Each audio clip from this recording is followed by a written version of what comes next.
Alrighty, we left off, we were just finishing up part 2 of the Diversity Project tour, and now we're ready to start part 3.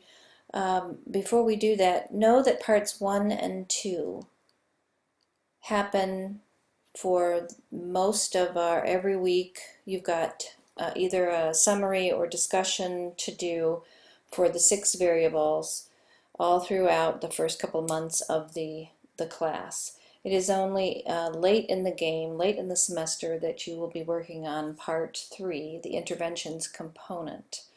You'll check the calendar for the due date, but you can be thinking about interventions and jotting some notes down or what have you all along the way. But really part 3 comes late in the semester. And your task is to create 2 developmentally appropriate classroom interventions for each of the 6 variables and relate them to course material. So how do you do that? Well, after each variable has been researched, discussed, and reflected upon, you're going to carefully consider how these new learnings will impact your teaching. How will you mediate the potential negative effects of these variables on your students? What kinds of programs, activities, methodologies, and other ideas can you implement in your classroom? How will you make sure that all students will be successful in your class? So you have to have interventions. You've got to think of things. And your interventions should focus solely on the things that the teacher, that you in this case, can accomplish in your classroom rather than focus on school building, school system, or even societal changes.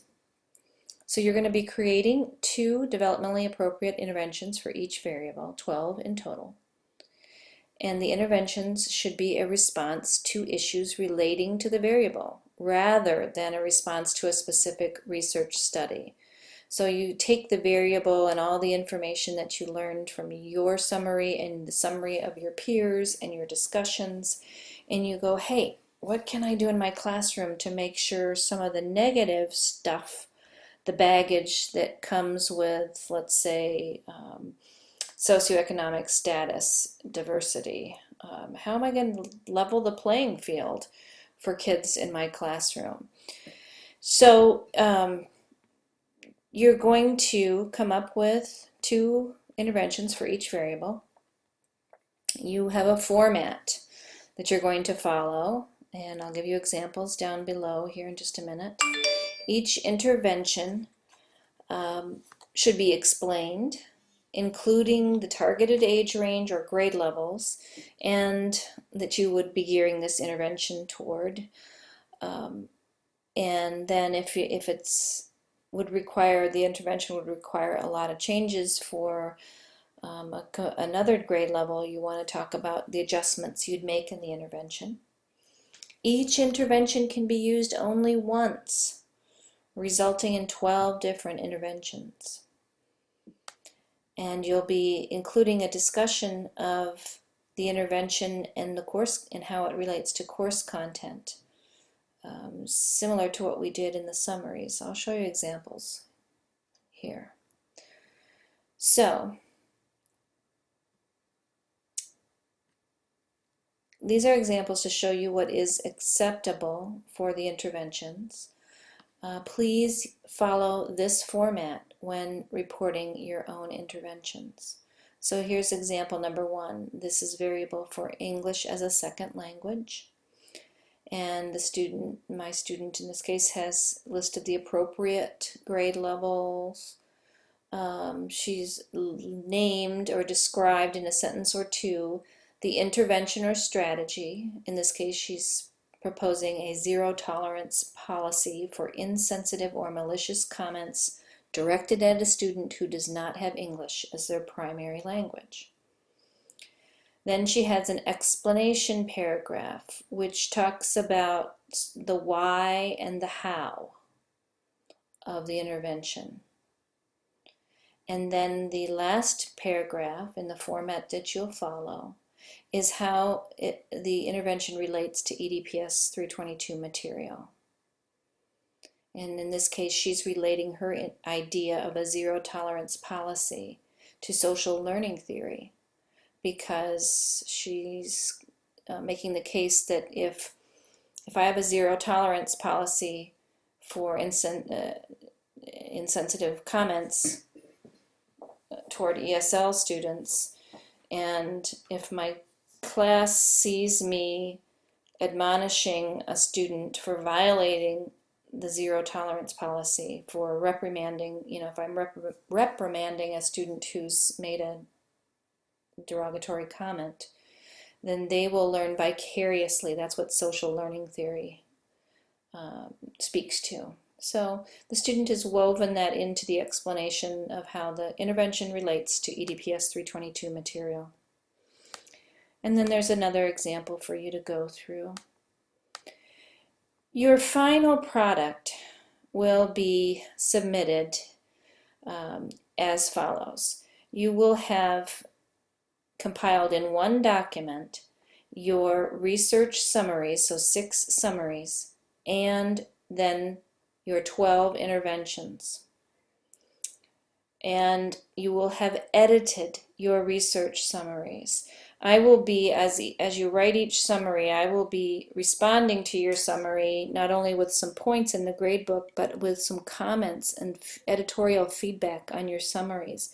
And what I'm looking for is that you are addressing the weaknesses in each subsequent summary that I've identified in an earlier summary. So in other words, I expect you to, I'm going to be editing this and giving you writing coaching tips and what have you, and I'm expecting these essays to get a lot better as the course unfolds. When you turn in the final copy of the diversity project, I would like you to incorporate any edits I have suggested as we've worked through the summaries in the course. So anyway, you've got this big Word document with the 6 edited research summaries and the 12 interventions, and you'll submit it to the Dropbox and also to LiveText on the date designated on the calendar. And here we talk about how it's approximately 36% of a student's final grade in EDPS 322.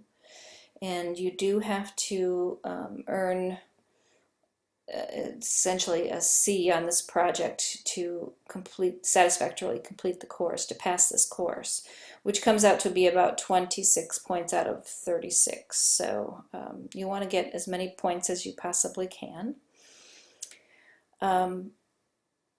So in this part is important. Much like a coach provides evaluation and guidance to his or her athletes, I'm going to give each of you ongoing feedback as well as points on your summaries and on your discussion postings.